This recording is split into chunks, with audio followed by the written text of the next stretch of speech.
En nombre del doctor Mario Humberto Ruz, director del Instituto de Investigaciones Filológicas de la UNAM, les damos la más cordial bienvenida a la conferencia que impartirá Juan Villoro, La transmigración del deseo, el donador de almas, de Amado Nervo. Con la misma cordialidad, notificamos que estamos enlazados por el sistema de videoconferencias con nuestros colegas de la Universidad París-Sorbonne y de la Universidad Internacional de Texas, AIM, presididos por Eduardo Ramos Izquierdo y José Cardona López, respectivamente.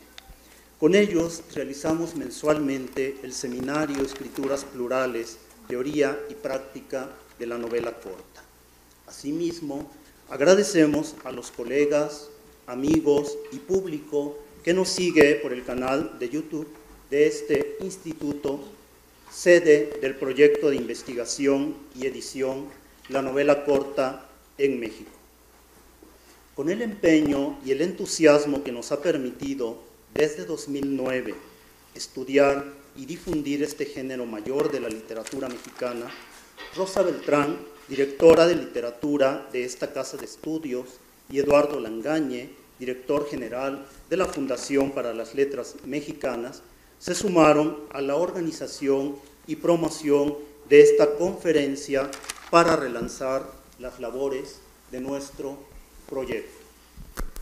He dicho un par de veces que gracias a la narrativa de Amado Nervo, a sus 11 novelas que imprimiremos en breve, porque varias de ellas se encuentran en lanovelacorta.com y en amadonervo.net, sí, gracias al autor que una vez más nos convoca, iniciamos esta aventura gozosa por la novela corta en lengua española.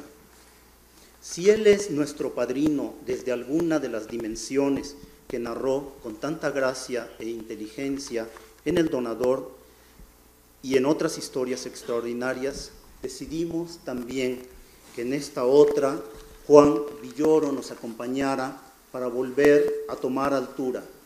Juan, muchísimas gracias por tu solidaridad. Rosa, tienes la palabra. Gracias. Muchas gracias.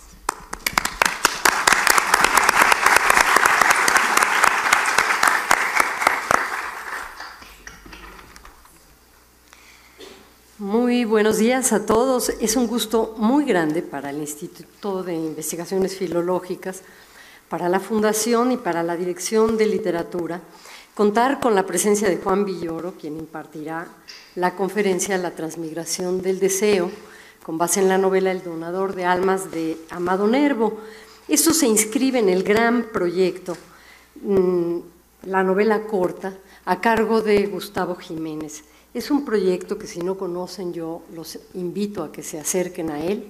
El sitio digital en el que se encuentra es www.lanovelacorta.com y van a encontrar ahí 48 novelas cortas mexicanas, 10 más en edición facsímil. Se trabaja desde Lizardi pues hasta Juan Villoro, más lo que se acumule. Tiene un proyecto hermano en la Dirección de Literatura que consiste en la publicación de la crítica y las poéticas de la novela corta en versión papel. Llevamos 3 ejemplares, se llama Una selva tan infinita y creo que es de verdad un libro de texto. Ese género tan extraño que es la novela corta, que tiene muchos de los elementos del cuento y muchos de los elementos de la novela sin ser exactamente ninguna de las dos. Extrañamente, a lo largo de los siglos es uno de los géneros más leídos. En Era me decía su director que durante muchos años esta editorial pudo sobrevivir tan solo por la venta de Las batallas en el desierto de José Emilio Pacheco, uno de los libros más leídos. Llamadas de Ámsterdam, es una novela corta extraordinaria de Juan. Así que, bueno, hasta allí, por lo que toca al proyecto de la novela corta, y yo le agradezco muchísimo a Gustavo Jiménez que sigamos trabajando en colaboración y que organice estas actividades. Traer a Juan Villoro al Instituto de Investigaciones es algo excepcional. es nuestro más grande intelectual, es el escritor más completo que tenemos. Como ustedes saben, es un gran cuentista, ensayista, novelista, dramaturgo, un orador sin par, columnista. Hoy sale su columna, yo no me la pierdo, ninguno de los viernes, etcétera. Y a partir de su novela El Testigo, cuyo eje temático es López Velarde, descubre un filón que nos enriquece a todos, empieza a rescatar para nosotros la tradición de la literatura mexicana desde una óptica distinta. Y creo que ese es uno de los propósitos con Amado Nervo. Hace años, Gustavo, que fue mi compañero en la Facultad de Filosofía, me comentó una vez: Nervo necesita un gran escritor que lo rescate, y yo no entendía bien a qué se refería. Creo que ahora, con el trabajo de Juan y el redescubrimiento de Nervo como pues el padre del sentimentalismo mexicano, quien está detrás de la canción popular de Agustín Lara, si nos descuidamos un poquito con la forma de sentir de José Alfredo, y me imagino que hasta de Juan Gabriel, ¿no?, que pasa por Ismael Rodríguez, pues que algo tendrá que ver con la industria de la lágrima, es decir, con ese sello que nos vuelve tan característicos a los mexicanos en nuestra forma de sentir. Por un lado, esto que explora Juan, y por el otro, al primer autor que habla de ciencia ficción. Hay por ahí otro en Mérida, pero Ursáez, ¿no? Pero Amado Nervo, con esta novela, inicia la historia de la ciencia ficción y en efecto se adelanta a Freud para hablar del deseo. Así que pues es un honor, un placer muy grande, la oportunidad de aprender algo que no sabíamos, y yo pido que recibamos con un fuerte aplauso a Juan Villoro.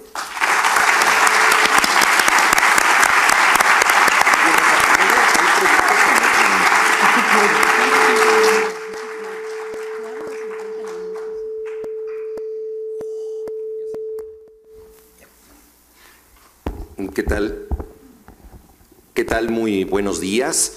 Me da muchísimo gusto estar aquí en este instituto. Gracias por la invitación a Gustavo Jiménez Aguirre, la persona que más ha hecho en México por la recuperación de Amado Nervo y simultáneamente la persona que más ha hecho por el estudio de la novela breve. De modo que el tema que hoy nos convoca, Amado Nervo, en una de sus novelas breves, El Donador de Almas, pues tiene que ver directamente con los muy provechosos y estimulantes trabajos que Gustavo Jiménez Aguirre ha hecho en ambos campos. Estamos ante una encrucijada de sus intereses y es un honor poder hablar aquí sobre este tema. Gracias desde luego a Rosa Beltrán, mi gran amiga, pues por esta presentación verdaderamente exagerada, que hace que todo lo que yo diga a continuación pues sea una forma de alguna manera de refutarla, porque seguramente los decepcionaré, no puedo estar a la altura de lo que ella acaba de decir, pero desde luego que uno siempre piensa, ojalá pueda uno parecerse a la forma en que nos ven los amigos, y desde luego que pues yo no dejaré de esforzarme en tratar de ser alguien parecido a lo que Rosa Beltrán piensa de mí. El tema es muy interesante para mí como narrador. No soy un crítico de poesía ni un historiador de la literatura, sin embargo me ha interesado mucho tratar de analizar la forma en que la poesía ha contribuido a configurar lo que somos, la forma en que nos comportamos, los protocolos de nuestra conducta. Mencionaba Rosa la novela El Testigo, que tiene que ver con un discípulo de Amado Nervo, con Ramón López Velarde, por supuesto discípulo rebelde, que desde luego lo sobrepasó en su ejecutoria poética. No todos los autores de ficción se dedican al ensayo literario ni a la investigación, ni tienen por qué hacerlo, y en ocasiones quizá cuando tratamos de rescatar a un poeta o a un escritor un tanto olvidado, actuamos guiados por un cierto narcisismo futurista. pensando que dentro de 200 años, cuando hayamos sido totalmente olvidados, alguien hará lo mismo por nosotros. Entonces es algo que esta resucitación de las almas, para ir mencionando el tema de la conferencia, también tiene que ver con esto, con la forma en que vamos tratando de reactivar la tradición. Uno de los aspectos más singulares de la tradición es que no hay una noción de clausura para ella. La tradición no es lo que sucedió, algo que esté cerrado, sino que es lo que está sucediendo, es algo que está abierto y desde el presente modificamos ese pasado, lo reacomodamos, establecemos nuevos vínculos, nuevas genealogías y cada autor pues va creando su legión de precursores o de autores favoritos. Dentro de este ejercicio de renovar el pasado, la relectura de los autores puede ser muy provechosa porque nosotros encontramos posibilidades diferentes de entender a un clásico. Amado Nervo corrió el albur de ser el escritor más famoso de su tiempo en México y al mismo tiempo de ser muy rápidamente sepultado por la crítica. En 1919 muere Amado Nervo, que había nacido en Tepic, hoy Nayarit, en 1870, a los 49 años, y tiene el cortejo fúnebre más concurrido en la historia de México, que es algo bastante digno de reflexión. Ni el entierro de Cantinflas, ni el de Pedro Infante, ni el de María Félix, ni el del Chavo del Ocho tuvieron la misma concurrencia. No ha habido un ídolo popular que haya congregado de tal manera al pueblo mexicano. Recordemos también que este cortejo fúnebre empezó 6 meses antes de la fecha de llegada del cuerpo a la Ciudad de México, porque el poeta murió en Montevideo, donde representaba a México, y tuvo un funeral náutico a bordo de un barco al que se le fueron agregando otros, y en cada puerto que tocaba de América Latina se celebraban recitales multitudinarios, de modo que la estrella de Amado Nervo tenía que ver con la devoción que le tenía el público en México, pero también con la acogida que recibía en toda América Latina. Publicó en muchísimos periódicos, estuvo muy vinculado con figuras esenciales de la época como Rubén Darío, su gran amigo, y fue una figura verdaderamente continental.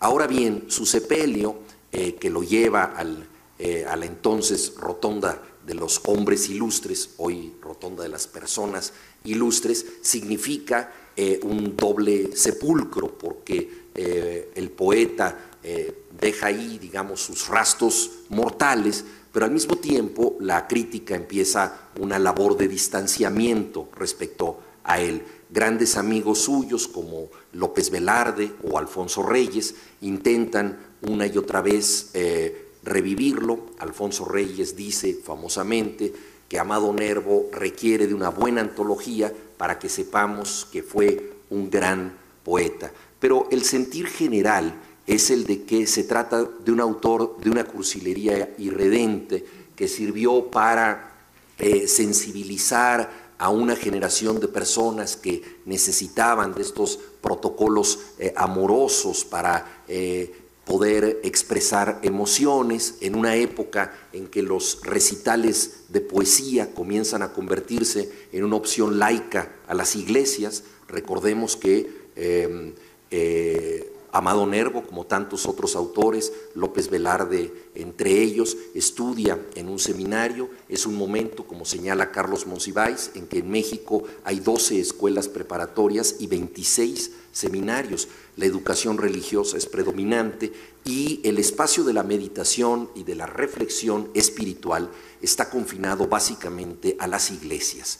El modernismo hace que los recitales de poesía sean una opción diferente para la reflexión y la meditación. Es un cambio cultural muy significativo y el poeta se convierte en un taumaturgo de los sentimientos que los va llevando a todas partes. El poeta modernista, con Darío a la cabeza, además asume una pose poética, se convierte en su propio personaje y es una especie de sufriente ejemplar, un pararrayos de las emociones, que tiene una vida íntima, secreta, de preferencia misteriosa, y que sublima a través de recitales poéticos para poder decir las excelsas cosas que pronuncia el poeta.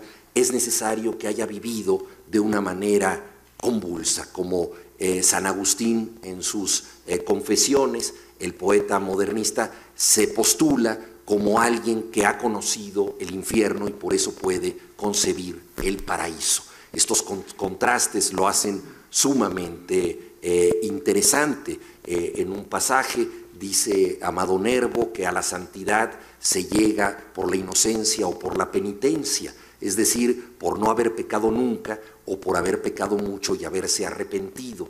El camino del poeta modernista parece ser el segundo, el de quien conoce el pecado y de ahí anhela algo diferente, ¿no? Del abismo brota el día, dice Amado Nervo. Entonces, todo esto convierte a nuestro poeta en una figura extraordinariamente carismática, muy significativa, que cautiva a una época y que tiene una búsqueda literaria sumamente versátil.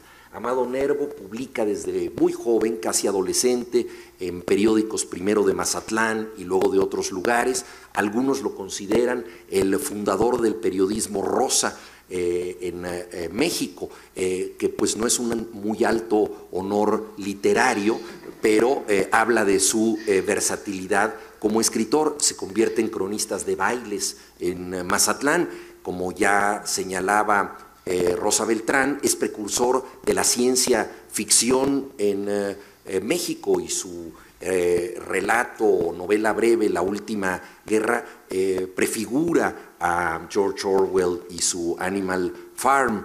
Es también el gran redescubridor de Sor Juana Inés de la Cruz, que llevaba siglos de olvido, y él escribe un libro en donde se rescata a la poeta monja. Es también un notable cuentista, teósofo, incursiona en la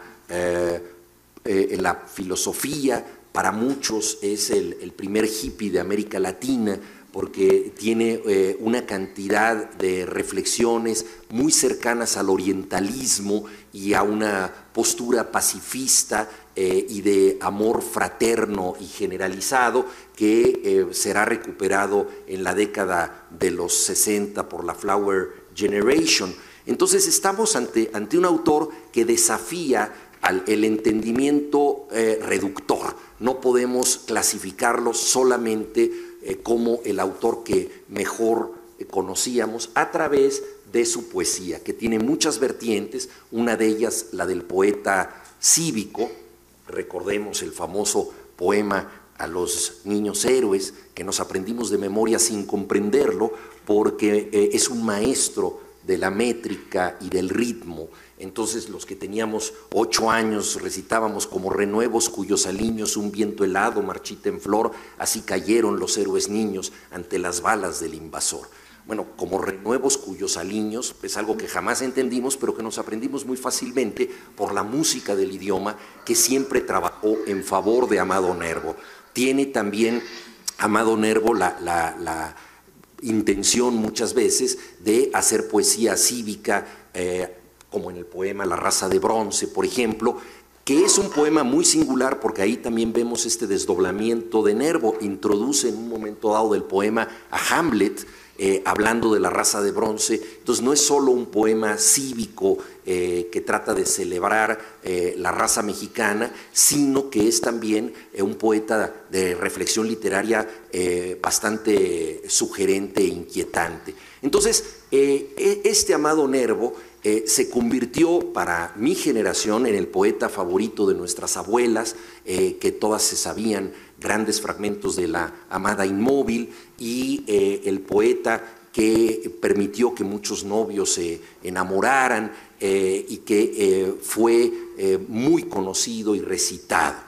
Al mismo tiempo, como decía yo, la crítica empezó progresivamente a condenarlo como un poeta cursi, Gabriel Said, estudiando la recepción de Nervo en la literatura mexicana, usa un símil de la bolsa de valores para decir se desplomó.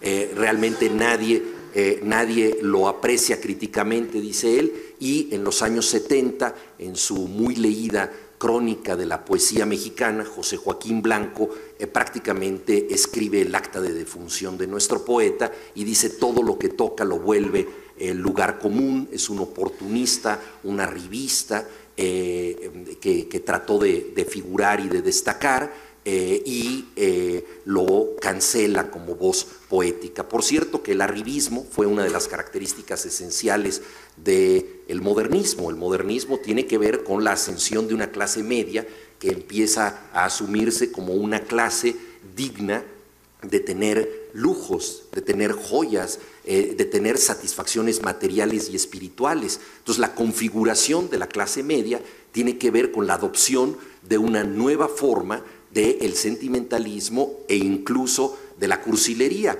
una forma de tener lujos más accesibles, y uno de ellos es la poesía de los modernistas, que se fingen aristócratas siendo pobres, actitud muy clase mediera, ¿no? Y entonces Nervo escribe con el seudónimo del Conde Juan, como Ramón María del Valle Inclán había escrito con el seudónimo del Marqués de Bradomín. Hablan de princesas, de cisnes, de castillos, como una mercancía de consumo fácil para los lectores de la naciente clase media, que se empieza a identificar con estos lujos compartibles. También todos ellos buscan destacar, tener puestos políticos, acuden al muy conocido expediente literario del elogio mutuo para situarse en la República de las Letras. De ahí que Ángel Rama, probablemente el mayor exégeta y conocedor de Rubén Darío, hable del fecundo arribismo de los modernistas. Es decir, no se trata solamente de gente trepadora, sino se trata de gente que tiene una estrategia cultural interesantísima para crearse un público y para obtener plataformas desde las cuales puedan sobrevivir y escribir. Entonces hay un elemento ahí muy interesante. Pero para los militantes años 70, en donde la perspectiva de la literatura y la inserción del escritor en la sociedad es distinta, y donde se habla tanto de la noción de compromiso en la literatura, este tipo de actitud obviamente puede ser repudiada, y José Joaquín expresa en este libro lo que pensamos la mayoría de los lectores de Nervo de esa generación en aquella época. Entonces, lo que me parece muy interesante en este especie de acto de restitución que podemos ir celebrando entre varios hoy en día de la figura de Amado Nervo es descartar las prenociones, tanto la de el bardo iluminado, que fue el poeta de América, como la del cursi irredente, que no tiene ningún sentido, para tratar de explorar cuáles son los verdaderos alcances de este escritor tan variado que desafía cualquier visión que pudiera etiquetarlo de una manera única. Esto es lo que me parece también fascinante en el caso de Nervo. Desde el punto de vista de la cultura popular podemos advertir sin ningún problema que su legado está más vivo que nunca en la canción romántica y específicamente en el bolero. Hay una figura mediadora que sirve para explicar este tránsito, que es por supuesto la de Agustín Lara, el músico poeta que imitó muchos gestos de Nervo, creó una propia leyenda en donde fabuló su vida a la manera de Nervo, una estrategia del ocultamiento de su vida privada, la mistificación de su vida privada, para que de esa vida privada, de esa posible, siempre conjetural sordidez, pudiera salir la poesía más romántica que celebraba a las prostitutas, que celebraba el amor que no quiere decir su nombre, todas estas pulsiones que están tan presentes en la obra de Amado Nervo. El año pasado en el Colegio Nacional hicimos un ciclo de conferencias, 4, sobre Amado Nervo, y concluimos con un recital en donde estudiábamos la relación entre su poesía y el bolero y la canción romántica hasta llegar a nuestros días, ¿no? Y a célebres versos como el de Roberto Cantoral, Hoy quiero celebrar mi dolor, que obviamente podría haber sido escrito por el poeta Nayarita. El tema de la sexualidad es uno de los temas que me parece menos trabajados en la lectura de Amado Nervo. Desde luego que se ha estudiado mucho su poesía romántica y como miembro del modernismo se ha estudiado mucho la figura del amor intangible, del amor inconquistable. Ustedes saben por Denis de Rougemont, autor de Amor y Occidente, que pues todo el amor cortés tiene que ver con la búsqueda de una pasión no correspondida, y buena parte de la literatura occidental en su vertiente lírica, poética, ha tenido que ver con este amor no correspondido. Hay una categoría de Denis de Rougemont que me parece muy sugerente, que es la de posesión por pérdida. Solo posees lo que nunca ha sido tuyo, solo posees aquello que anhelas de manera perdurable. El deseo tiene que ver con la posibilidad de estar siempre buscando algo que no se va a obtener. En la medida en que no se va a conseguir, ese deseo es un continuo, no se eclipsa, no se extingue. En cambio, la satisfacción del deseo lleva a su posible renovación o a su agotamiento. Entonces, la idea de posesión por pérdida tiene que ver justamente con eso, con mantener un ideal intacto para, al no llegar a él, tener siempre la posibilidad de seguirlo anhelando. Buena parte de la poesía, y la de Nervo no es una excepción, construye esta figura romántica. En un sentido más moderno, Jacques Lacan dice que se trata el amor cortés, el amor inalcanzable, de una sublimación de la sexualidad surgida de la frustración sexual. En la medida en que no alcanzamos el objeto del deseo por impotencia, por imposibilidad, por la razón que sea, nos convencemos a nosotros mismos de que románticamente nos pusimos obstáculos para no llegar al deseo. Entonces ese sería el obstáculo imaginado por los poetas, es el amor inconquistable, y en esa medida se sublima la frustración de no haber conseguido ese amor. Uno de los poemas más conocidos de Amado Nervo, Cobardía, tiene que ver con esta situación. Encuentra el poeta una mujer maravillosa, de manera sorprendente y casi temible, ella se le queda viendo y parece aceptar el envite que le está lanzando el poeta. Entonces él se acobarda, de ahí el título del poema de Cobardía, ¿no? Y cierra los ojos y la deja pasar, ¿no? Sigue siendo un sufriente ejemplar, no se puede ligar a la chica porque acabaría el poema. Entonces, este tipo de poesía, la de Amado Nervo, ha sido muy estudiada, es sumamente conocida y tiene que ver con, digamos, toda esta concepción de lo inalcanzable en la poesía. Hay todo un libro de Antonio Alatorre sobre la poesía amorosa en los siglos de oro, que tiene que ver con esta circunstancia, ¿no? De no alcanzar lo que se aprecia, pero soñar con esto, anhelarlo, ya sea en clave onírica o en clave de fabulación. Pues bien, dicho todo esto, Amado Nervo es también un poeta de muchas vertientes posibles de la sexualidad, y esto lo convierte en un autor que quizá debería ser de los favoritos de los estudios de género, de los queer studies, y que ofrece categorías sumamente originales para entender el deseo como algo múltiple, como una gestualidad, nunca como una definición marcada. En 1870, año del nacimiento de Amado Nervo, se tipifica la concepción de homosexual. Karl Westphal, en Alemania, habla de la homosexualidad por primera vez no como una deficiencia de la salud, sino como una categoría que puede entenderse como algo cultural, ¿no? A partir de esta definición de Westphal, Foucault va a decir muchos años después que la homosexualidad deja de ser una perturbación clínica para convertirse en una especie cultural, en algo que tiene que ver con la voluntad, que tiene que ver con la elección. De manera muy notable en la literatura de Amado Nervo aparece de manera a veces velada, a veces explícita, el tema de la homosexualidad, el tema de la transexualidad, el tema también del hermafroditismo, y todo eso tiene que ver con la conferencia de hoy. Entonces, un autor que a principios del siglo XX adelanta categorías que nosotros en la literatura latinoamericana vamos a ver muchos años después dominando novelas como las de Manuel Puig en Argentina. Un autor que renovó la literatura latinoamericana con sentido de la crítica en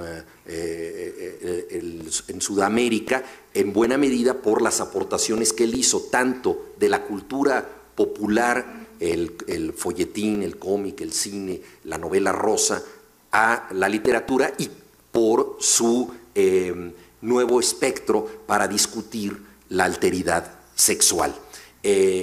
Amado Nervo escribe un poema que se llama Andrógino, que vale la pena citar por entero, y que habla de esta mezcla de sexualidades conflictiva y al mismo tiempo seductora. Es muy interesante esta categoría. O sea, no es un poema que niegue completamente esta posibilidad, y tampoco es un poema que la asuma como algo sencillo. Convierte el sexo, el deseo, en un conflicto, es decir, en un tema literario. El poema Andrógino dice: por ti clamaba cuando surgiste, infernal arquetipo del hondo erebo. Con tus neutros encantos, tu faz de efebo, tus senos pectorales, y a mí viniste.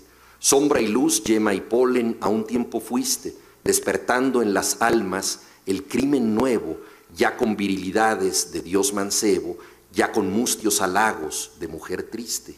Yo te amé porque a trueque de ingenuas gracias tenías las supremas aristocracias, sangre azul, alma huraña, vientre infecundo, porque sabías mucho y amabas poco, y eras síntesis rara de un siglo loco y floración malsana de un viejo mundo.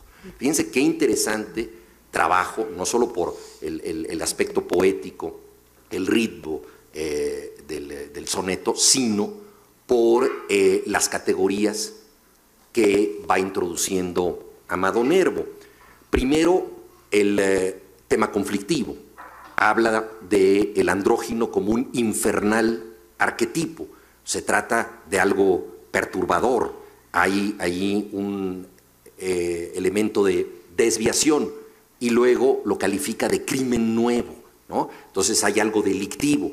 Pero posteriormente pasa a la aceptación y el deleite de esta transgresión, ¿no? No hay erotismo sin transgresión, y en este caso la línea que se cruza es la de la aceptación de este arquetipo que primero se presenta como diabólico, y dice con franqueza el poeta: yo te amé, ¿no? Porque representaba supremas aristocracias, ¿no? Porque sabías mucho y amabas poco.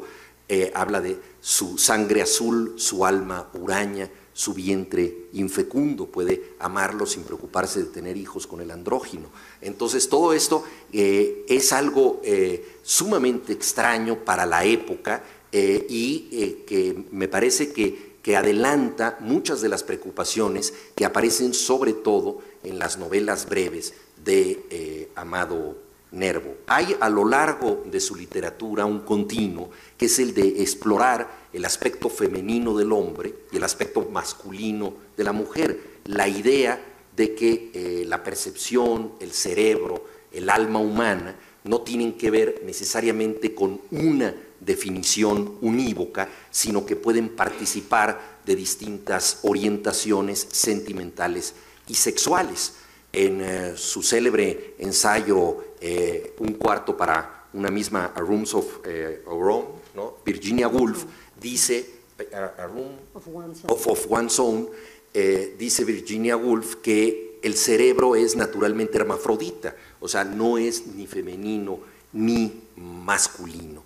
Y esto está continuamente resaltado en la poesía de Amado Nervo. Uno de sus grandes maestros fue Manuel Gutiérrez Nájera, Destacó, siendo muy joven, Amado Nervo por participar en el funeral del poeta y hablar de una manera conmovedora. Fue su carta de presentación en la República de las Letras de la Ciudad de México. Este joven provinciano llegaba, tuvo oportunidad de hablar en la tumba de Gutiérrez Nájera y deslumbró a la sociedad literaria del momento. Pues bien, Gutiérrez Nájera tiene unos versos que vale la pena citar al tenor de lo que estamos diciendo, y dice: y nuestra inspiración, vana o beoda, sujeta siempre a femenil tarea, no sube a los espacios de la idea en las sales fermentadas de la oda.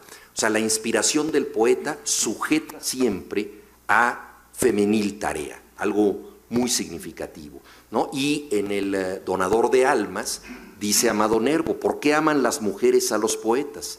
Porque reconocen en los poetas algo de ellas. Escribir es feminizar la literatura. Ramón Gómez de la Serna, en su libro sobre lo cursi, habla de la importancia que la literatura del siglo XX, en sus inicios del siglo, da a espacios enclaustrados, cerrados, como la alcoba, la recámara, el boudoir, lugares que tradicionalmente habían sido vistos como los espacios femeninos, los espacios recoletos donde las mujeres se arreglaban, y no eran los espacios de la acción narrativa. Y de pronto la literatura se desplaza a este lugar que es el Sancta Sanctorum de la mujer, las alcobas, las salas. Aquí habla Gutiérrez Nájera de las salas frementes de la oda, que es también algo importante, este recinto enclaustrado donde ocurre la poesía. Y la literatura de Amado Nervo es una literatura donde el exterior prácticamente no existe. A él le tocó la Revolución Mexicana, en un texto en que no lo cita, pero lo alude Mariano Azuela, dice: ¿cómo es posible que los grandes escritores mexicanos estén pensando en princesas en Francia y en lagos con cisnes, cuando la gente se está matando por deseo de justicia en la Ciudad de México y los intelectuales se están corrompiendo para defender causas que los benefician? O sea, es muy crítico Mariano Azuela de la falta de relación de ciertos escritores con el contexto social convulso que les toca en suerte. Y la exploración de Amado Nervo, en este sentido, es una exploración de la intimidad, del espacio poético enclaustrado, recoleto, ¿no? Entonces, ahí es donde él va a jugar sus cartas, y la novela que nos ocupa tiene que ver con esto. Antes de entrar a ella, quisiera decir que en las novelas breves, que como ha señalado Gustavo Jiménez Aguirre, circularon mucho menos que la poesía de Nervo, hay una inversión en la circulación de la obra del poeta en aquella época, tomando en cuenta cómo circulan los géneros. Hoy en día es mucho más fácil que circule una novela que circule la poesía, pero en el caso de Nervo, y a través de los recitales y de la memorización y de todo esto, es más conocido como poeta que como novelista. Su andadura en la novela tiene que ver con una exploración de la sexualidad muy fuerte.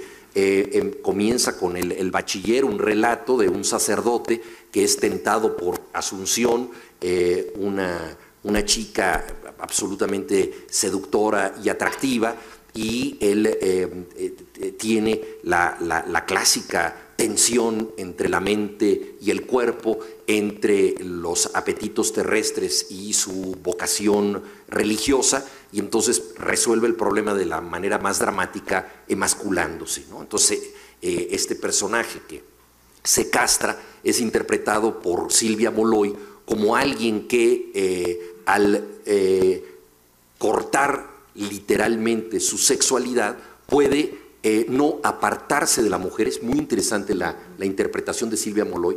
No lo hace para apartarse de la mujer, sino para entenderla mejor, para poder estar cerca de ella. Este bachiller que es un seminarista se va a convertir probablemente en el confesor favorito de todas las mujeres. Entonces va a ser uno con ellas, va a estar mucho más cerca espiritualmente de ellas que si fuera su amante. Entonces hay, digamos, esta tensión de eliminar el cuerpo, no para repudiar a la mujer, sino para acceder a ella de otra manera.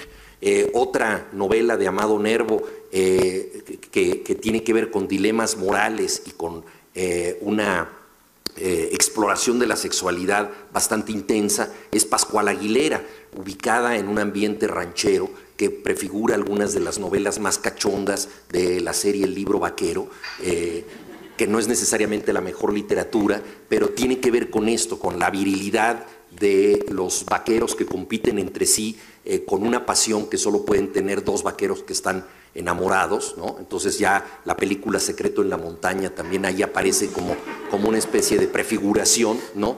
Y entonces Pascual Aguilera es la historia de un vaquero, ¿no?, que corteja a una mujer y ella no le hace caso.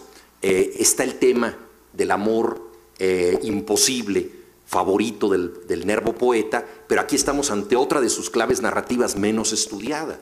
Entonces aquí no es que él no pueda acceder a ella y se convierte en un poeta lírico, no, es un hombre sexualmente frustrado, y hay un momento, una escena muy reveladora en donde él ve a otro pretendiente y hay una escena de caballos, el otro pretendiente monta mucho mejor que él y vemos al jinete que está montando bajo los ojos del amante y dice, no, él me la va a ganar porque pues, es mejor vaquero que yo, monta mucho mejor, es más apuesto. Entonces hay una especie de elogio homosexual implícito del rival, se da por derrotado ante este jinete superior y ellos viven en el mismo rancho y durante la noche de bodas, en un acto de masoquismo erótico intensísimo, Pascual Aguilera va pensando en todos los momentos del acto sexual que están teniendo los novios a unos cuantos metros de él. Entonces él empieza a gritar de dolor y una mujer ya madura que lo había tenido como un entenado en esa casa, que lo había criado, al oír los gritos de dolor, se presenta en su cuarto y se recarga en el umbral de la recámara. Y ahí hay un corte, digamos, digno de la mejor telenovela, y la siguiente escena, digamos, nos escatima lo que pasa, pero la siguiente escena va la mujer a confesarse con un sacerdote y le dice que se ha acostado con alguien que podría haber sido su hijo, que lo encontró tan mal que quiso consolarlo y empezó consolándolo espiritualmente y acabó consolándolo sexualmente. Y entonces el sacerdote, como buen psicoanalista, le pregunta si sintió placer en esta situación. Y ella le dice, la verdad, padre, es que eso es lo peor de todo, es que me gustó mucho lo que pasó. Y dice, pues es muy malo lo que has hecho, le dice el sacerdote, es muy malo lo que has hecho.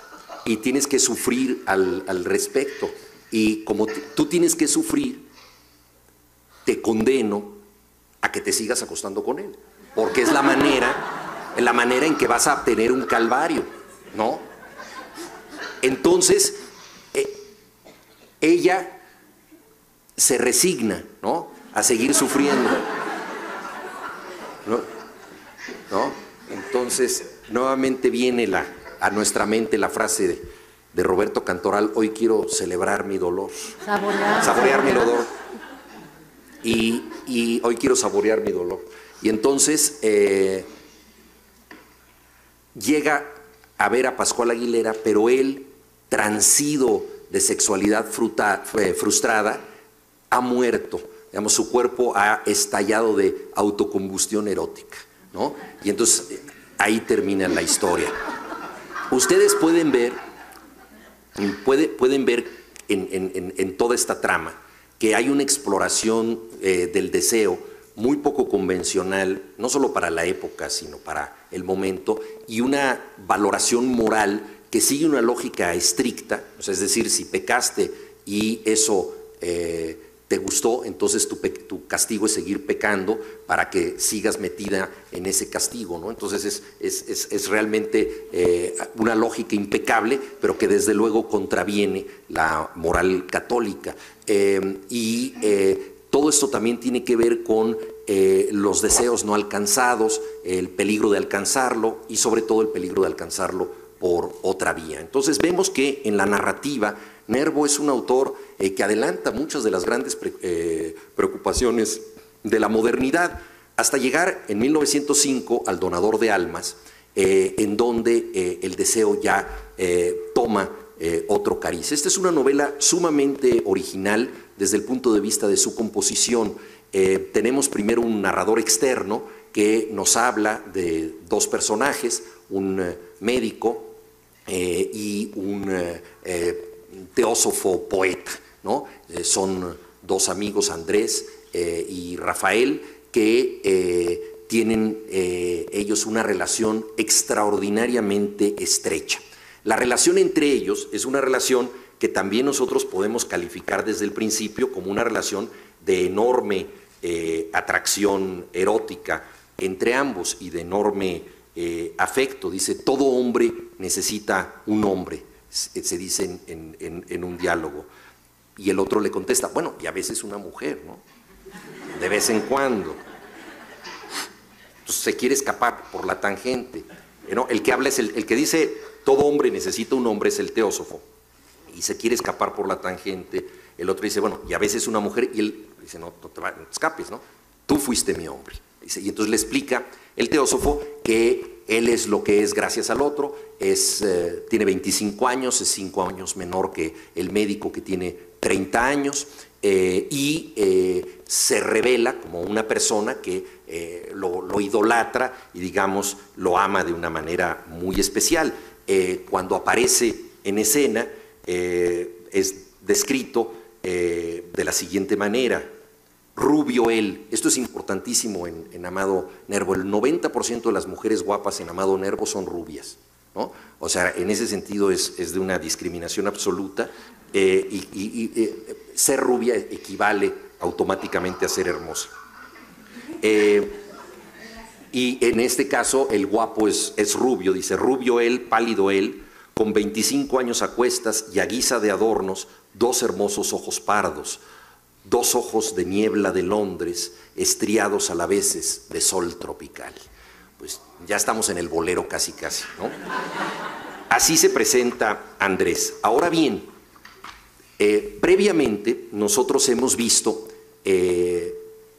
la figura de Rafael, que es el médico, y hemos visto también un fragmento de su diario. La estructura de la novela, les decía yo, es sumamente interesante. Aparece un narrador externo que luego nos lleva al diario de Rafael, y en su diario Rafael nos comenta que se siente absolutamente solo, está en una situación de spleen que tanto le gustaba a Baudelaire y del que tanto aprendió también Amado Nervo.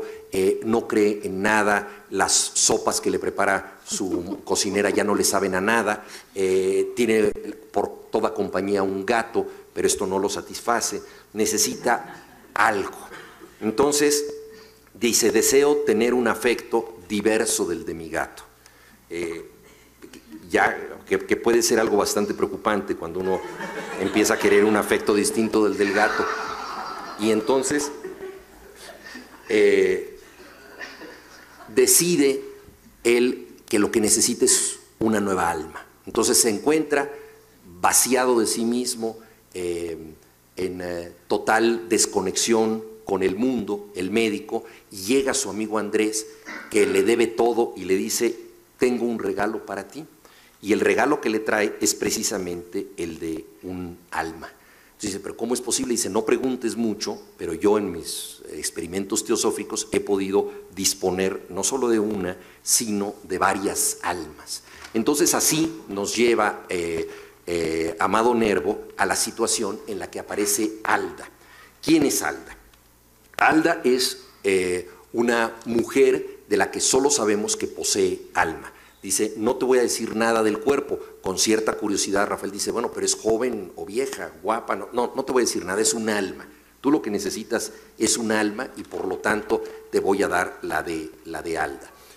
Y él acepta este regalo, que después es descrito en la novela como el regalo del elefante, ¿no?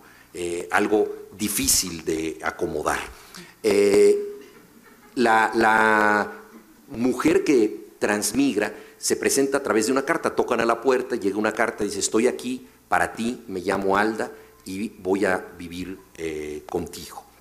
Entonces, él tiene una compañía espiritual con la que dialoga y que lo abre a nuevas sensaciones emocionales.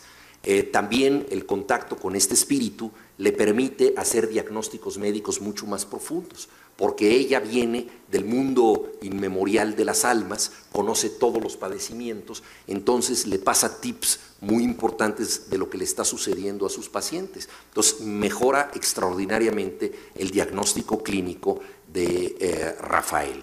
Ahora bien, Andrés le advierte que esta alma, la de Alda, pertenece a un cuerpo que puede dejar por un tiempo, pero no por más de 24 horas. Si se queda demasiado tiempo con el espíritu, puede hacer que el espíritu quede desprovisto del cuerpo y el cuerpo fallezca. Entonces le dice, no exageres, tienes que dejarla ir. Sucede lo siguiente, que él empieza a cautivarse de tal manera con esta alma que decide amarla y sobre todo decide que ella lo ame. Pero llega a un tema muy interesante del cortejo amoroso. ¿Puede alguien amar por sumisión? En realidad, Alda es devota de él, está cumpliendo con la obligación que le ha asignado Andrés, pero ella no tiene voluntad propia. Entonces ella le dice, no te puedo amar porque carezco yo de libre albedrío. Yo estoy aquí porque vine con este conjuro, ¿no?, que hizo Andrés, pero al no tener voluntad no puedo estar contigo. Yo dependo de un cuerpo que sí tiene voluntad. Entonces, ¿qué sucede? Que el amante no se conforma con esto, ¿no? Nuevamente hay una diferencia con lo que decíamos del amor cortés y del intangible. No se conforma Rafael y dice, no, te tengo que poseer, tengo que estar contigo, necesito conocer tu cuerpo. Entonces intenta acercarse a ella y lo que sí logra es que ella pase con él mucho tiempo, tanto que el cuerpo que le da soporte a esta alma fallece por ausencia de alma, o sea, se queda demasiado tiempo con el alma. Entonces discute con Andrés y Andrés le dice, bueno, pero yo te lo advertí, una vez que el alma estuviera demasiado tiempo contigo, podía fallecer el cuerpo y ahora es un alma suelta, es un alma que está totalmente extraviada y ¿qué vamos a hacer con ella? Entonces ahí nos enteramos de a qué cuerpo pertenecía esta alma. La novela es sumamente irónica, está escrita en tal manera que desde el principio nosotros tenemos por parte del autor un tono de burla. Por ejemplo, de pronto dice, Rafael encendió un segundo cigarro. Y entre paréntesis dice, bueno, esto quiere decir que ya había encendido un primero, ¿no? Como regaña un poco al lector, ¿no? Es obvio, ¿no? Ese tipo de acotaciones las está haciendo siempre. Rafael el médico vive con una ama de llaves, Doña Corpus, que ya el nombre tiene algo cómico, y la describe como una mujer de 50 años y 25 llaves, ¿no? Una ama de llaves que cree en el Apocalipsis y no solamente cree en él, sino que lo desea fervientemente. Es una mujer que se la pasa rezando para que ocurra el fin del mundo. Entonces vive con esta mujer apocalíptica. Entonces muchos de los planteamientos tienen que ver con este elemento irónico, ¿no? Entonces naturalmente cuando nos enteramos de cuál era el cuerpo que sustentaba a Alda, hay un efecto cómico en que se trate de una monja, ¿no? Alguien que no tenía nada que ver con el deseo, era lo contrario de alguna manera a lo que deseaba el protagonista, pero pues es el cuerpo que le tocó en suerte, el de Sor Teresa. Y entonces se plantea el enigma de qué hacer con el alma errante después de que salió del cuerpo de Sor Teresa. Y ahí es donde es el gran giro de la novela, que el alma de Alda se incrusta en el cerebro del protagonista, de Rafael. Entonces, hay un hemisferio, el izquierdo, poseído por la mujer, y otro hemisferio, el derecho, poseído por el hombre. Entonces, Rafael y Alda viven juntos en un solo cerebro. Y obviamente esto lleva a un desconcierto, y Alda dice, bueno, es un caso de hermafroditismo intelectual, ¿no? Entonces, los dos se aman intensamente, se aman con un narcisismo de quien se ama como dos personas a la vez, con la ventaja de que las dos son el mismo. Entonces él dice, dame un beso, y dice él, y entonces me di un beso, ¿no? O sea, realmente hay una intención, ¿verdad?, de satisfacción total del deseo, ¿no? O sea, tener una amada sin el inconveniente de que sea otra persona, ¿no? Y de que tenga vida propia. Entonces, aparentemente es la solución perfecta para el deseo, pero dentro de los sesgos cómicos de la novela está el de que esta pasión, que es extraordinaria cuando comienza, se convierte poco a poco en un matrimonio, no solo por conveniencia, sino por obligación. Entonces, ciertos hábitos que tiene Rafael le parecen molestos a ella. Uno quiere dormir a una hora, el otro quiere dormir a otra hora, y apaga la luz. En fin, ese tipo de frases que tienen que ver tanto con la vida de las parejas, empiezan a aparecer en el propio cerebro del protagonista. Él fuma, a ella no le gusta, a ella le encantan los dulces, a él le chocan. Entonces es un desastre hasta que deciden divorciarse, ¿no? Entonces, pero ¿cómo se divorcia un alma, no? Ahí surge otro tema.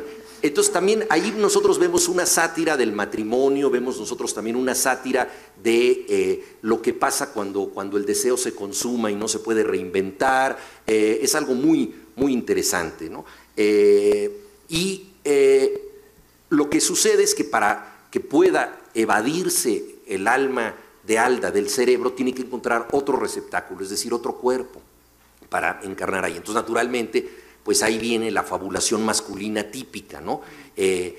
Una mujer maravillosamente guapa, de preferencia tonta, que pueda tener el alma, ¿no?, de Alda, este deseo tipo Frankenstein de construir una amada, ¿no? Una amada, y en la medida en que se construye esta amada, se le domina y se puede tener, digamos, todos los hilos de la relación amorosa.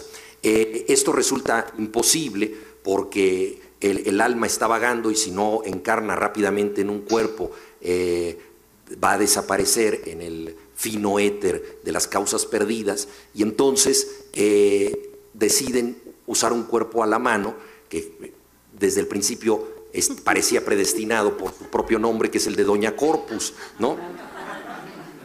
Además dicen ellos, bueno, es un cuerpo que tiene tan poca espiritualidad, ¿no?, que pues puede admitir hasta dos almas o varias almas, porque pues es un cuerpo vacío, ¿no?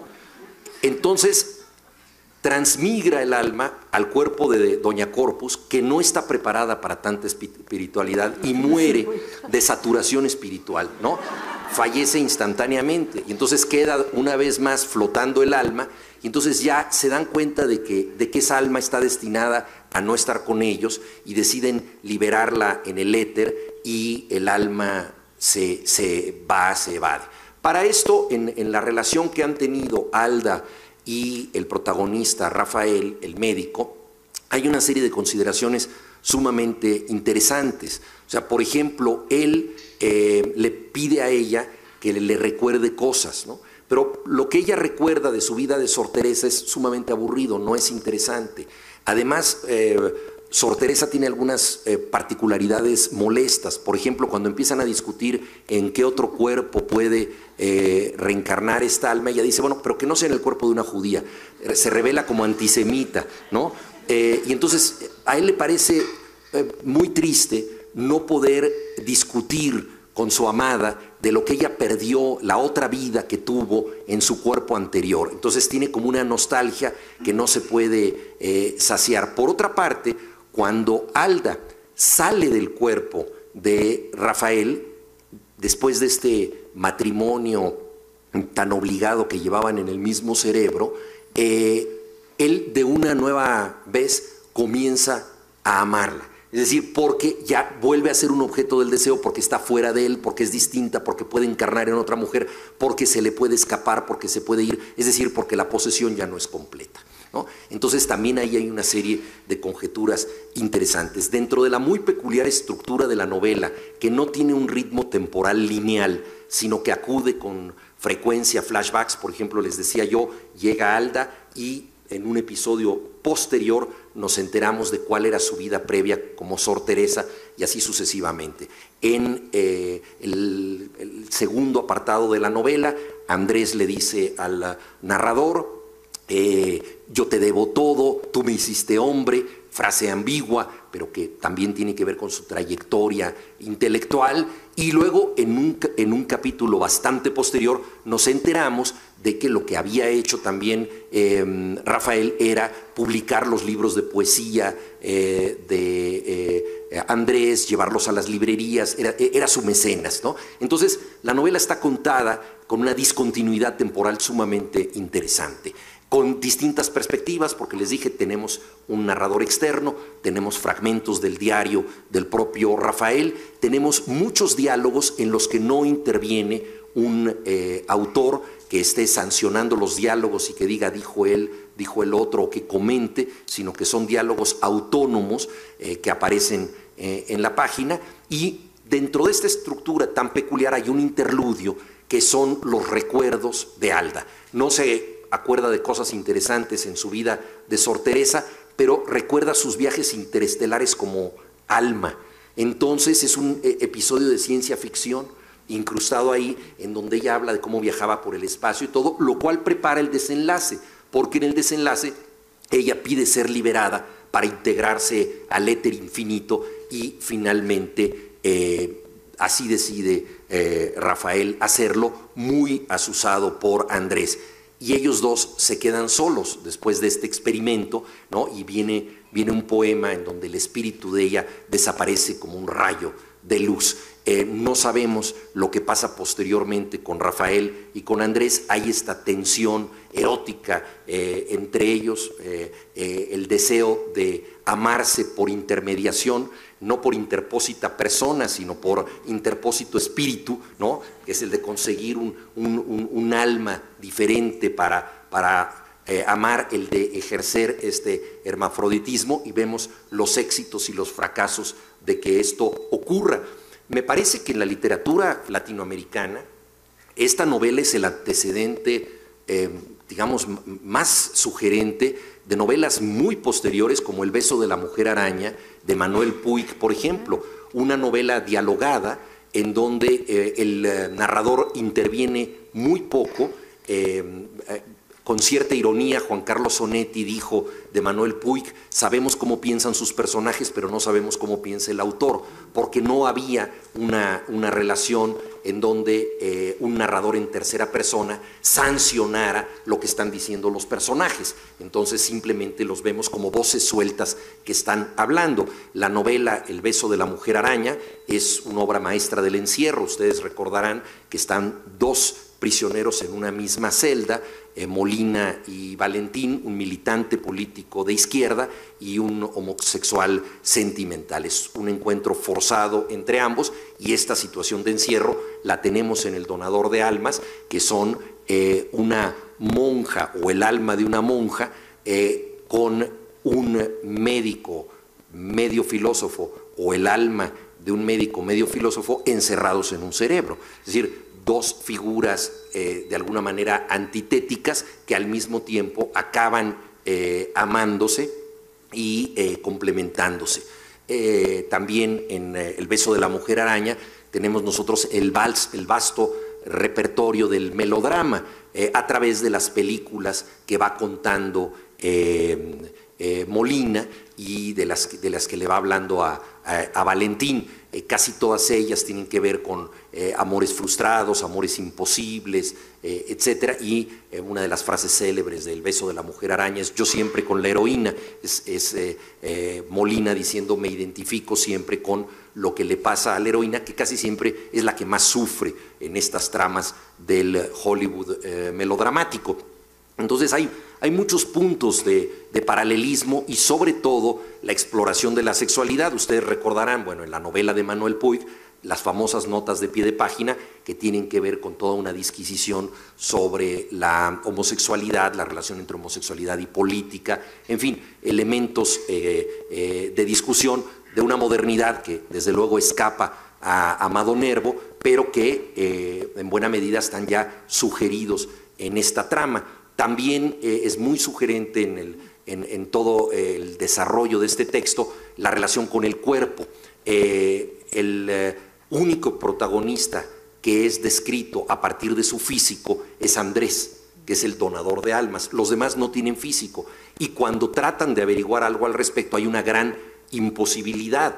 Por ejemplo, insiste mucho Rafael, el médico, en preguntarle a Andrés, bueno, pero ¿y cómo es el cuerpo del que se desprende esta alma, el alma de Alda? Y dice, no tiene nada que ver contigo, tú no vas a tener que ver con el cuerpo, no tiene ningún sentido.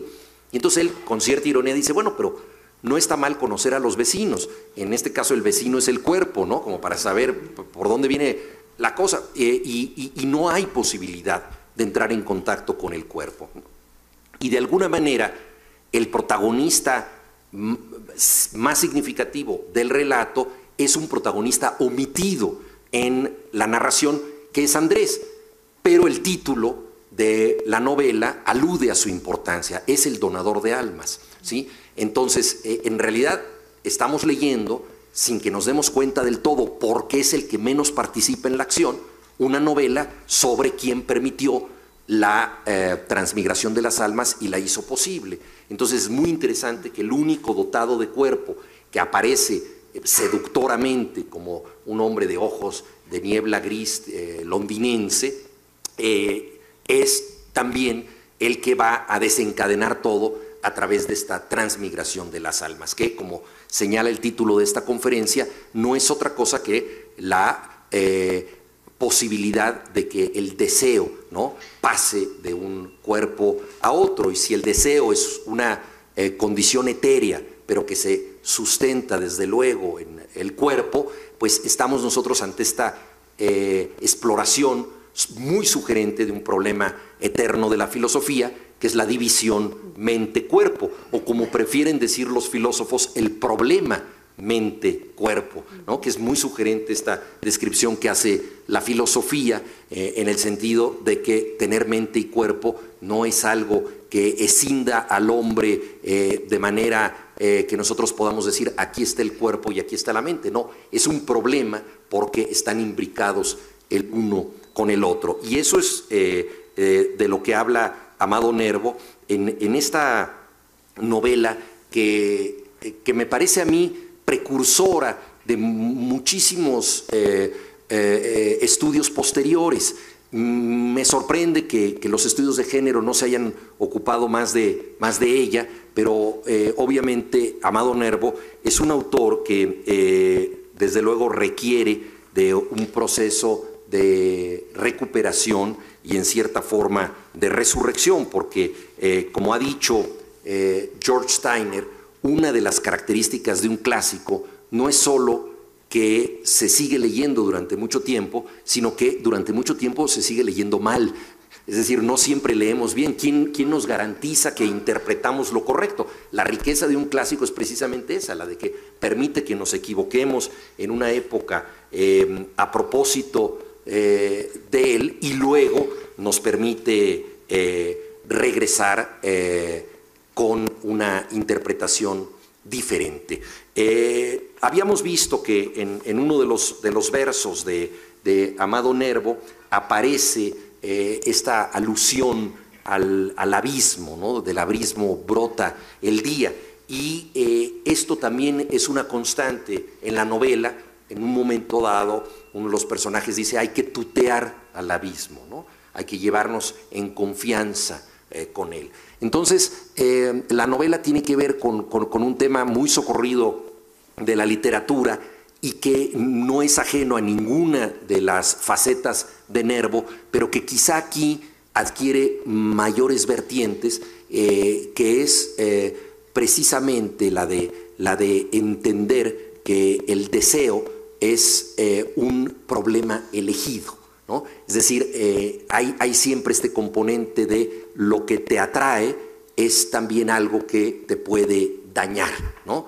Y ahí en esa dialéctica, en esa tensión, está, creo yo, buena parte de la mejor literatura de Amado Nervo. Y podríamos pensar, para finalizar, ¿no?, que para qué dejar que la vida nos presente problemas si nosotros, a través del amor, podemos encontrarlos. Muchas gracias.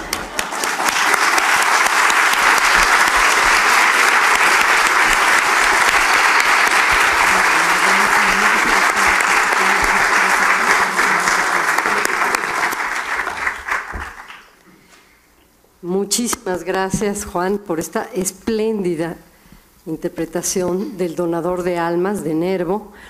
Yo me acuerdo cuando un amigo catalán que tú conoces, Francesc Garreta, alguna vez se asombró mucho de una reacción que tuvimos una amiga y yo al decirle que estábamos sentidas, y él no entendía bien qué era eso. ¿Y qué? ¿Por qué están sentidas? Pues es que fulanito nos vio feo. Y entonces nos preguntó, ¿y eso qué, de dónde viene o por qué? Y le contestamos, pues eso es humano, eso es natural, ¿cómo que de dónde viene? Bueno, ahora sé que viene de Amado Nervo, eso y muchas otras cosas. No, y todavía peores, porque me vio feo, pues todavía habría una intencionalidad negativa. Pero muchas veces incluso decimos, no, es que se me quedó viendo. O sea, quedarse viendo también es grave. Muy grave. Si ustedes durante toda la conferencia han oído voces y toses del más allá, están en lo correcto, no es algo mediúmnico que esté ocurriendo por la intermediación de Nervo y de Juan. Es porque en efecto estamos enlazados con la Universidad de París, con Texas también, además de con ustedes. Y queremos agradecer muchísimo el diálogo, la intermediación de Gabriel Enríquez, el director de este instituto, gracias al cual hemos podido tener. Solo una corrección, soy el coordinador del Centro de Estudios Literarios, no el coordinador del instituto. De Estudios Literarios, gracias al que pudimos tener esta conferencia. Sí. Muchas gracias. Gracias a Mirna Ortega también, que a través de Descarga Cultura ha colgado esta conferencia y otras lecturas que hicimos de Amado Nervo, de las compañeras que están presentes de parte de la coordinación tanto de Universo de Letras, Anel Pérez, como de En Contacto Contigo, de Imelda Martorell, de todos ustedes, y nos dicen que tenemos un pequeño espacio para preguntas, tanto de los que están allá como de los que están acá. Tú, Gabriel, ¿quieres Muchas gracias, llevar Rosa. este diálogo? Sin mayor preámbulo, vamos a escuchar en primer lugar a la Universidad París-Sorbonne. Así que, Eduardo, tienes la palabra. Sí, ¿qué tal? Muy buenas. Acá ya son casi noches, allá son días, ¿no? Entonces, muy buenos días o muy buenas tardes a Rosa, querida, y a Juan. ¿Me escuchan? Me imagino que no me ven, ¿no? Te vemos Sí. y te escuchamos. Ah, sí, porque hace rato, como dijiste, que lo de ver y que me ve y no me ve, entonces yo tenía dudas de si nos veíamos, ¿no? Pero bueno, nosotros los vimos y los escuchamos muy bien. Entonces, muchas gracias, Juan, por tu magnífica conferencia. Entonces, aquí tienes un público de admiradores. No sé si el público quiere hacer una pregunta o algún comentario. Si no, lo hago yo, quizá para comenzar, porque decidimos dar una vuelta, digamos, en las tres universidades, ¿no? Bueno, la primera cosa es felicitarte por la conferencia y decirte también que es una conferencia que en el fondo es la conferencia de un creador. Es decir, yo creo que hay dos ideas centrales que me parecen en la conferencia. Una, como tú ves a Amado Nervo, que nos lo presentas también, digamos, con otra imagen ya poco conocida, muy novedosa. Finalmente nos muestras un Amado Nervo que tiene una serie de características al mismo tiempo contradictorias, que es cursi, fundador de periodismo rosa, pero que al mismo tiempo prefigura a Orwell y rescata a Sor Juana, primer hippie de América Latina y poeta cívico, poeta de las abuelas, pero ahí lo desploma. Es decir, es una poeta que tiene tendencias aristocráticas, pero es clase mediero, digamos. Hay también una nueva imagen que tú nos das, mezclada y densa de lo que es este hombre.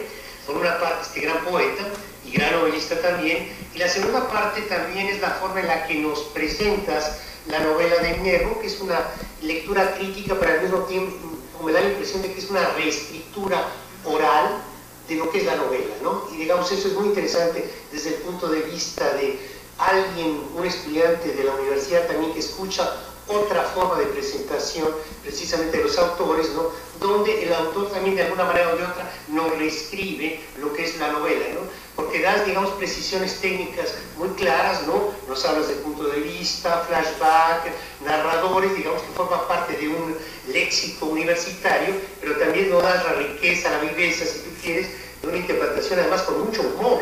Y eso ayuda muchísimo, ¿verdad? Porque, bueno, se cae un poco el mito de que en la universidad todo el mundo se aburre, ¿verdad? Porque en realidad, digamos, estamos escuchando a alguien que tiene vivacidad, ¿no? Y que nos muestra eso, ¿no? Bueno, muchas gracias por estas cosas, ¿no? Por estas formas de presentarlo, ¿no? Y entonces yo te quería preguntar una cosa, ¿no? Digamos, finalmente Amado Nervo, que es tantas cosas, que es arribista, oportunista, que digo, que tiene tendencias de querer ser noble, ser conde, pero no lo es, etcétera. Finalmente hay una cosa muy fuerte en él, que es también quizá un masoquismo muy fuerte, ¿no? Que está en la obra de ¿cómo se llama?, de Amado Nervo, ¿no? Que en determinados momentos tú lo mostras muy claramente, ¿no? Es una especie como de masoquismo también, y algo también muy importante que tú lo muestras como, precisamente como un precursor, digamos, esta ambigüedad sexual, ¿no?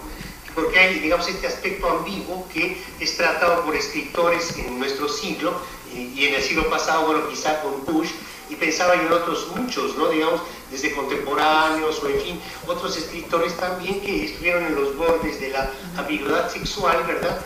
Y que él resultaría un gran precedente, precursor, ¿no? No sé si estarías de acuerdo, digamos, con esta especie de fuerte ambigüedad que hay en ¿cómo se llama?, en Nervo, ¿verdad? Y este aspecto también, quizá de bisexualidad, ¿no? Nunca lo dijiste, ¿no? Pero habría quizá también un antecedente de una bisexualidad, aunque sea, digamos, una bisexualidad cerebral. Porque tú nos decías en determinado momento, si yo recuerdo bien, digamos, que había una especie de amor cerebral. ¿Sí? En donde se encontraban precisamente en los dos hemisferios de la cabeza del personaje, ¿verdad? Los dos lados, ¿no? Que médicamente están, ¿no? Los dos hemisferios, ¿no? Sí, bueno, muchísimas gracias por el generoso y muy creativo resumen de la conferencia, muy estimulante para mí todo lo que me acabas de comentar. Y en efecto, el tema del masoquismo yo creo que está muy presente en Nervo.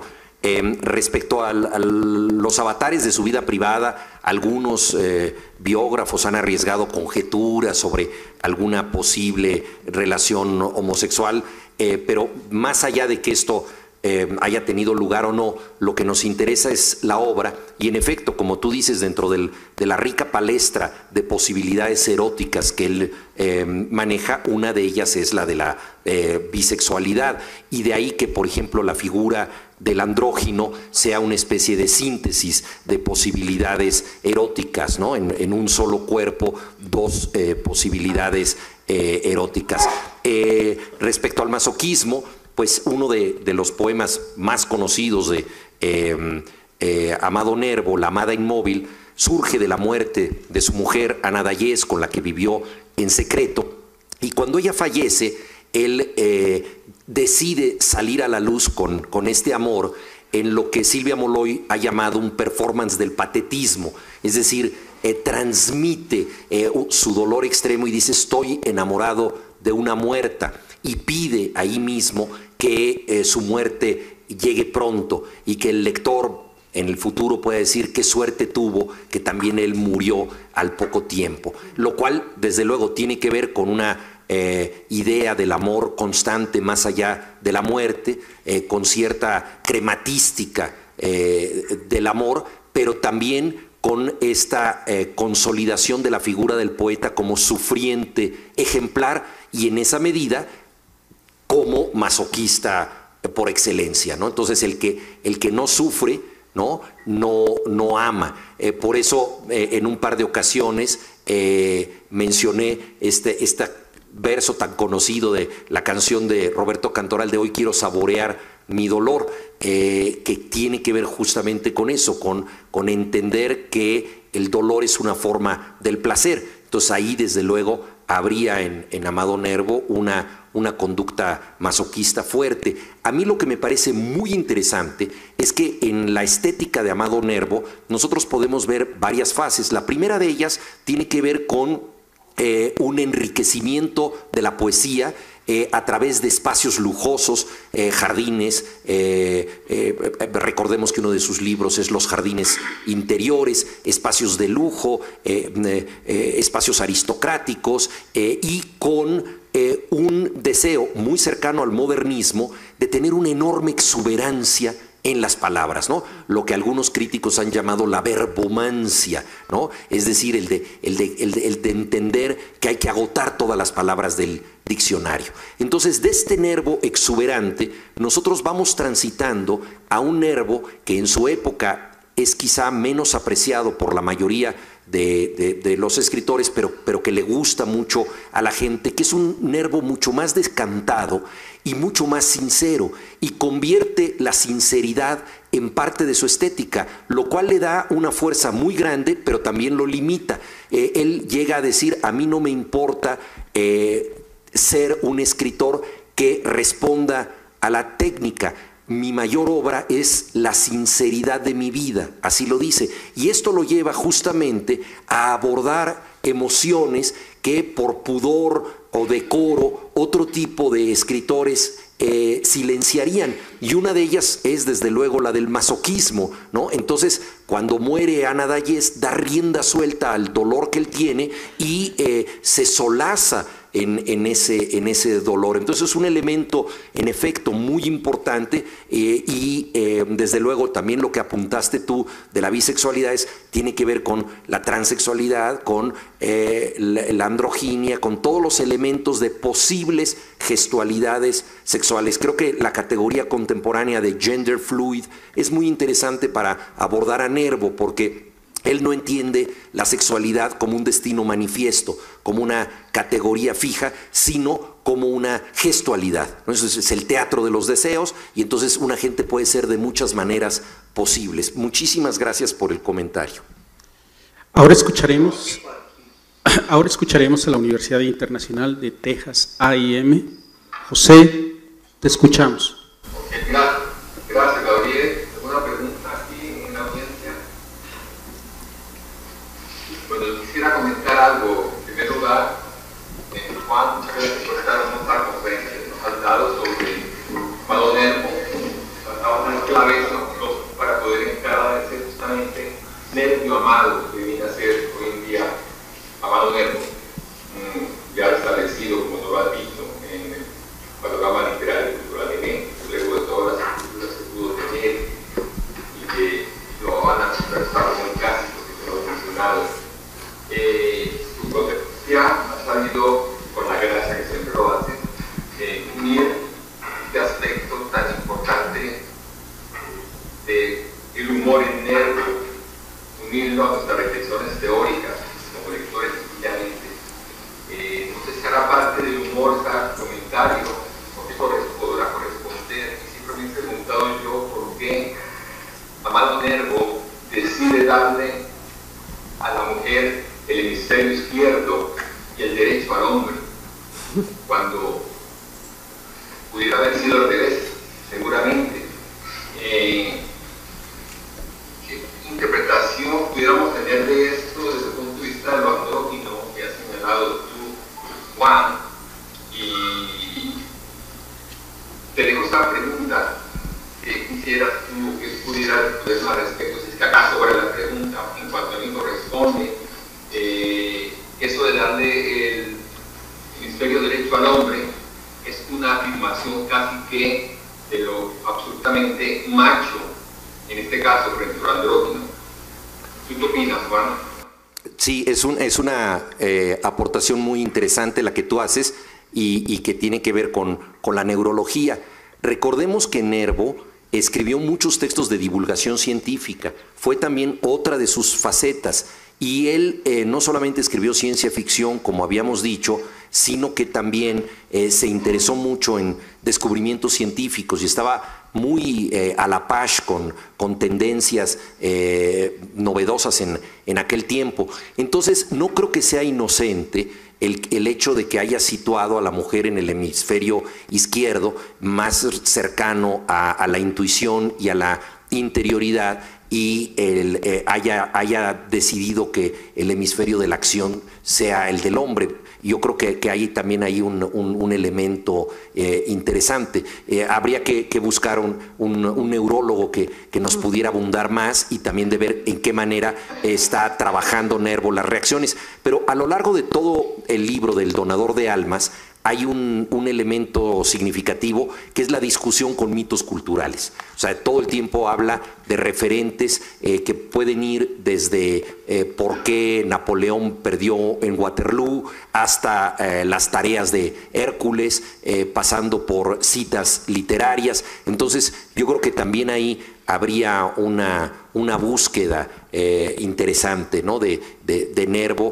Siempre sabemos nosotros que todo el lado izquierdo, la mano izquierda, ha sido como culturalmente la parte cancelada y que ha dado lugar a expresiones como lo siniestro, por ejemplo, ¿no? De decir es siniestro porque viene del lado izquierdo, ¿no? Entonces lo siniestro es lo que Freud llamaría después lo unheimlich, ¿no? Lo indescriptible que nos sobrecoge. Entonces esto que nos remonta a algo incomprensible es también para el hombre el alma de la mujer que de pronto coexiste con él. Entonces yo creo que también ahí hay mucha tela de dónde cortar, ¿no? en esta decisión de Nervo. Bueno, me parece que ahora es nuestro turno. ¿Alguien quiere hacer una pregunta, Juan?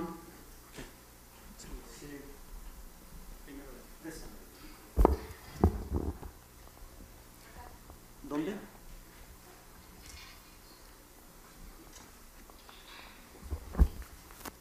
Buenas tardes. Antes que nada, enhorabuena, maestro Juan Villoro. Y bueno, ya dijeron del rescate del nervio amado, dijeron, amantes muertos pero inquietos, dijo yo. Y digo yo porque esta vida es un relato o una novela breve. Novela río, por sus autores admirablemente pródigos y prodigiosos, de múltiples maneras, lo mismo. Real o imaginarias para quienes verdaderamente las viven. ¿Cuáles serían, maestro Juan Villoro, los antecedentes narrativos de Amado Nervo? Pienso de pronto en Théophile Gautier y Espírita, Avatar y La muerte enamorada. El mago de las letras francesas, decía Baudelaire mencionado. Pero bueno, en México me parece que hay relatos inquietos de Juan Díaz Covarrubias, El diablo en México, que rescató por fortuna aquí en la UNAM la maestra Clementina Díaz y de Obando. Entonces, esos antecedentes narrativos, Juan, y el prodigio narrativo que te caracteriza, pues aprovecho, ¿no?, para decir que, sin duda alguna, y de múltiples maneras es lo mismo. Y los relatos breves que habían anunciado, yo en lo personal siento pues una devoción por Sombra suele vestir de José Bianco, La amiga, la de Juan José Arreola, y Pegaso de Neón, un relato tuyo. Gracias a ti, a tus cómplices traducidos y nacionales, y a todos los aquí presentes. Gracias y un abrazo. Gracias. Muchas gracias, tan amable. Yo creo que está también por trabajarse la relación de el novelista breve Amado Nervo, que nunca escribió una novela extensa, con otro tipo de narradores.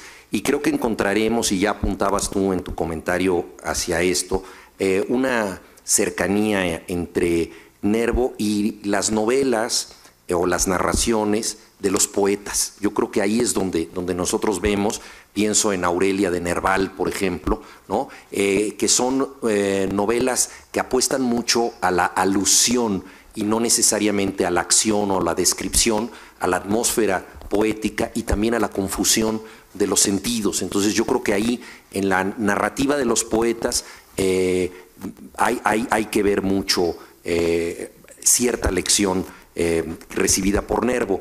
Baudelaire dijo, hay que ser poeta y sobre todo en prosa. refiriéndose al desafío que tiene el poeta cuando escribe una narración. O sea, no puede dejar de ser poeta. Entonces yo creo que ahí un poco lo que tú estás diciendo, podríamos ver una genealogía muy interesante de los poetas que han seguido siendo poetas en narraciones en prosa.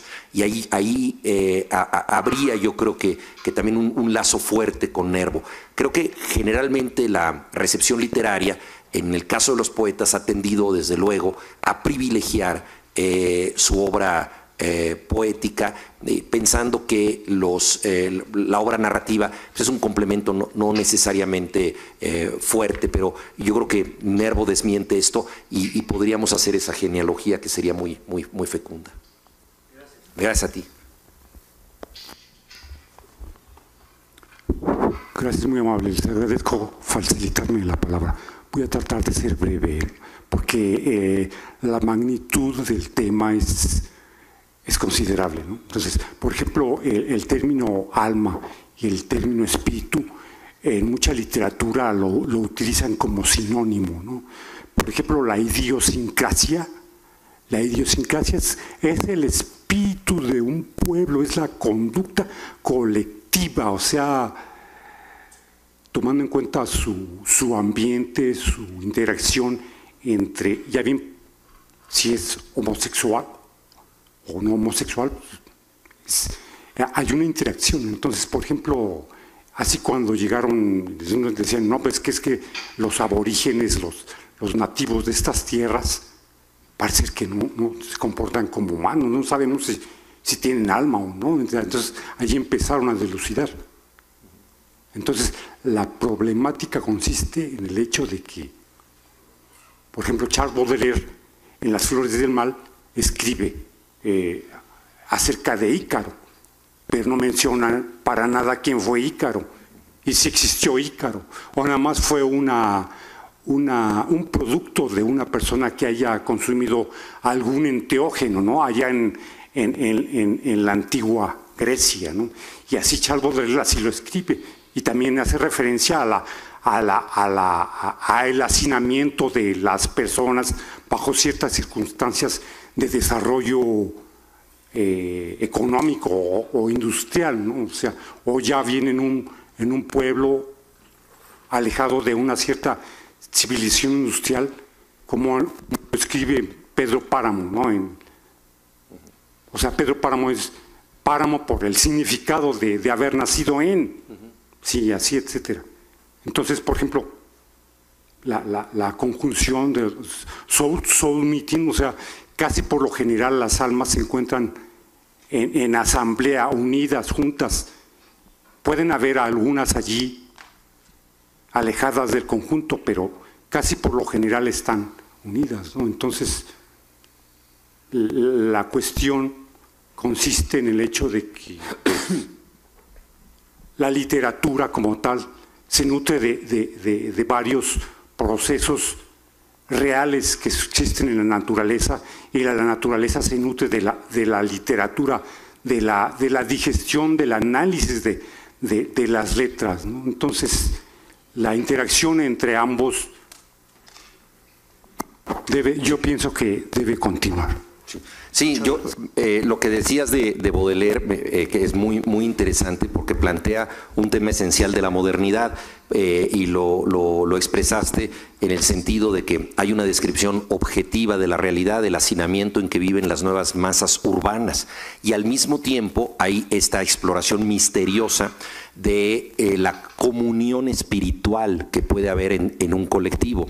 Te referiste a la idiosincrasia, que desde luego es lo que caracterizaría colectivamente en un sentido espiritual a un grupo, y podríamos hablar nosotros también de categorías como el inconsciente colectivo, por ejemplo, que caracteriza toda una época, y que incluso ahí estamos teniendo ideas no necesariamente expresadas porque pertenecen al inconsciente.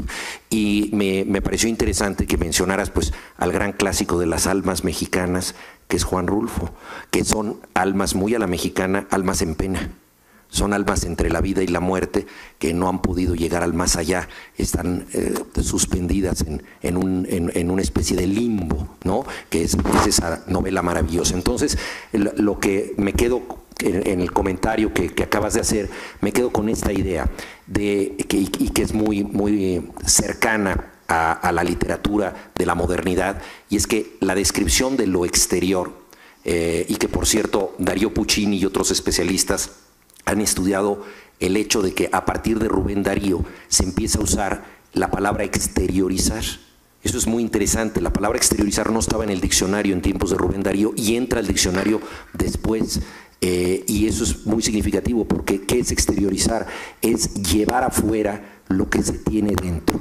Entonces, la obra de Darío, como la de Nervo, es esta dialéctica de ida y vuelta, de tratar de espiritualizar lo de fuera e interiorizar el mundo exterior, también las dos cosas. Y yo creo que un poco en esta conferencia de transmigración de las almas hemos tratado de ver esto. Pues yo creo que sería un remate que de alguna manera resumiría no solo las preocupaciones de Amado Nervo, sino de la literatura moderna. Muchas gracias a todos ustedes. Claro.